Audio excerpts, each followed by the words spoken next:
Hello students, hope you all are fine. So today we are going to start our social study class for the students of class 5. So students, take out your social study book, lesson name, transport, lesson number 12 and page number 71. Open this page.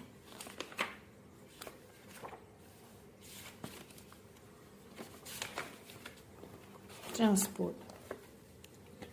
So in this chapter, we will learn about means of transport, disadvantages of modern means of transport. Okay, so already here is given some jumble words and you have to unscramble these jumble words. Okay, like BYICECL, jumble word, and BICYCLE, bicycle. And like this, you have to unscramble all these jumble words. SBU, bus, ARC, car, PISA, ship. Okay. So students, do this at your home. Now the topic is transport is not only needed for traveling to places but also for moving goods from one place to another. So transport, what is transport? Transport is movement of people or some goods from one place to another place. So transport is not only needed for traveling. Through transport we travel from one place to another place and also moving goods from one place to another place. Okay, raw materials need to be transported to factories and the finished goods have to reach the market. Thus industrialization depends on an efficient transport system. So industrialization depends on transport system because raw materials need to be transported to the factories, and when the materials are ready they have to reach the market. So that's why industrialization depends on the transport system. So transport is the most important part of industrialization. Okay, now there have been two major developments in the field of transport. The first was the invention of the wheel. Okay, so long ago people traveled only on foot, but when the wheel was invented, people used cart fitted with wheel and people carried themselves and their good also with the help of this cart fitted with wheels, like this one, bullock cart. See, this type of wheel fitted cart the people use in the earlier time or the ancient time. Okay, so in ancient times carts with wheel were an important mode of transport. So in the ancient times there was no another mode of transport, no car, no bicycle.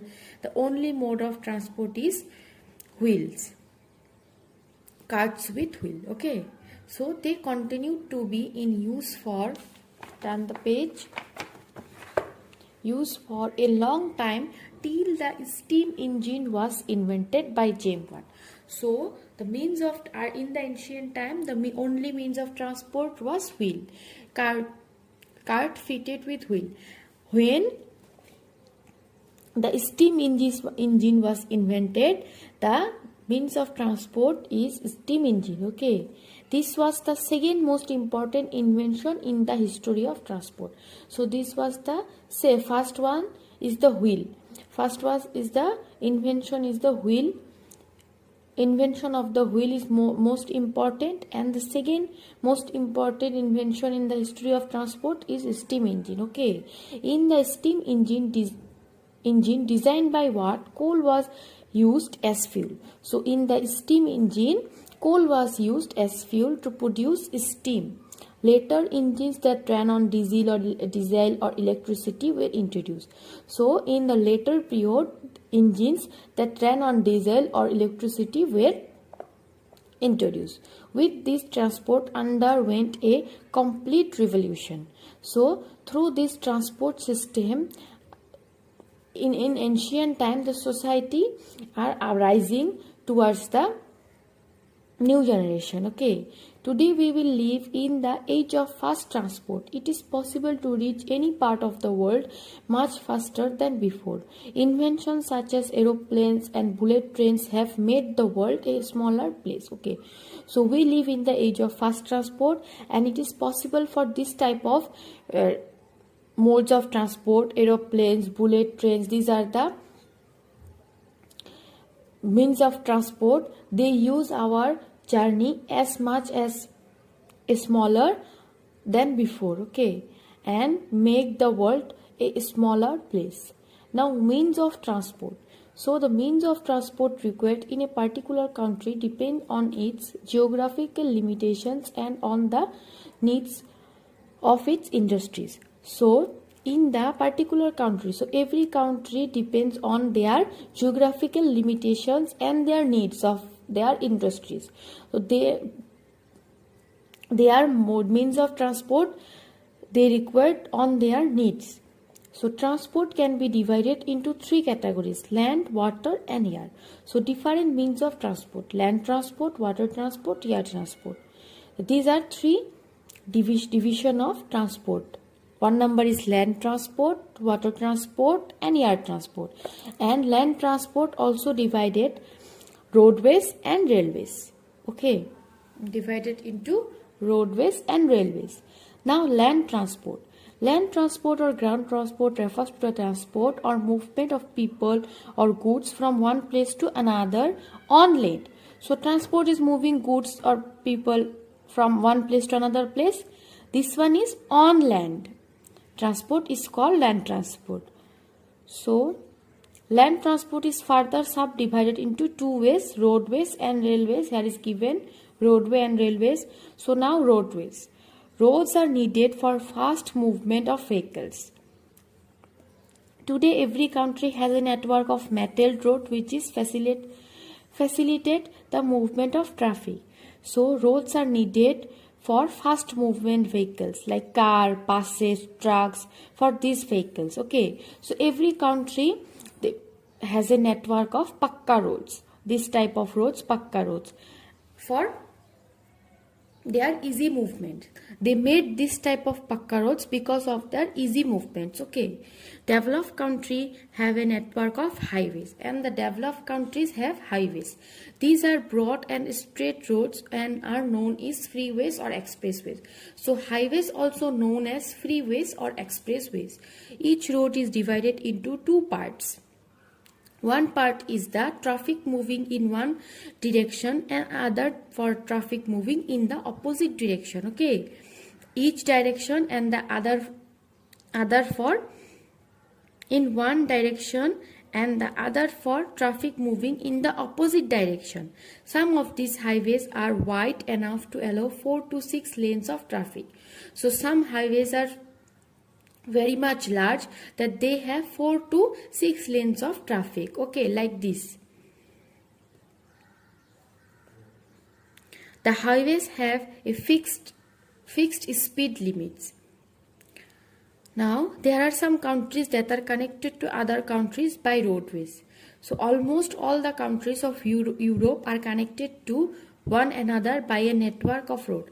So almost the countries of Europe, there is given example that all of the countries of Europe are connected to one another by a network of road. Okay, India is also connected to her neighbors such as through road, network of road. The countries are Pakistan, Nepal, Bhutan, Bangladesh, etc. Okay, next page. The Siliguri corridor in West Bengal connects India with the neighboring countries of Nepal and Bangladesh. India, being a vast country, has many roads and highways, but all its territories do not have equally developed roads and highways. So Siliguri corridor, this is a highway in West Bengal, connects India with the neighboring countries of Nepal and Bangladesh. So this highway connects India to the neighboring countries Nepal and Bangladesh. So India is a vast country and has many roads and highways, but still some territories do not equally develop roads and highways. So we still have many kacha roads and that need to be metalled and connected. Okay, cemented. road transportation has two major drawbacks. Drawbacks means disadvantages. So now road transport has two major disadvantages. Firstly, sometimes it is not possible to construct roads. That means it is not possible to build roads on difficult terrains such as hilly areas. Okay, and secondly, this means of transport cannot be used for traveling long distance, because nowadays we invented aeroplane, bullet trains. So long distances journey we travel through aeroplanes and bullet trains because it takes less time. So roadways are not for traveling long distances. So these two are the major disadvantages of road transportation. Okay, now railways. Railways are one of the most popular means of transport in India. They were introduced by the British. So railways are the most popular means of transport in India, and this railway system introduced by the British. Trains are used for carrying bulky goods. Bulky means heavy goods for over long distances. So trains are used for carrying heavy goods over long distances. They are also convenient for traveling short and long distances. Goods trains carry raw materials to factories and industries. So also we have some type of trains for carrying goods. Okay, they also carry finished products, ready materials to different part of the country and to the ports for export. And for our business, they products they carry products from the different part of the country. Railways plays an important role in the growth and development of industries in every part of the world. So because we throw the finished product, throw the materials which we take to the different part of our country, so this is the major business of our country. Okay, and that's why railways play an important role in the growth and development of the industries in every part of the world, not only in India, every part of the world. Okay, the USA has the largest network of railways in the world. So USA has the largest railway network in the world. In some countries, railways connected cities on the eastern coast and those on the western coast, such as long distances railway lines are called transcontinental railways. So those railway lines are so long distances, maintain long distances. These railways are called transcontinental railways. Okay, like eastern coast to those on western coast, they took us to the from the eastern coast to the western coast. Such long distances railway lines are called transcontinental railways. Countries like the USA, Canada, Australia have such large railway networks. So USA, Canada, Australia have transcontinental railways. Okay, China and France have some of the fastest trains in the world. So China and France have some of the fastest trains. They run at a speed of over 430 km per hour, and underwater railway tunnel links France with United Kingdom. Like Toronto Superfast Train of India, Shanghai Maglev of China. Now the important topic. Tangula railway station, Tibet, is the highest railway station in the world. Okay, turn the page. So an underground means below the ground railway system is called metro rail. Okay, below the ground we have some railway systems below the ground, and these railways are called metro rail. London, New York, Tokyo, Delhi, Kolkata, etc. are also served by the metro system. So today India has the largest railway network in Asia and the fourth largest in the world. Shatabdi and Rajdhani are some of the superfast trains in India.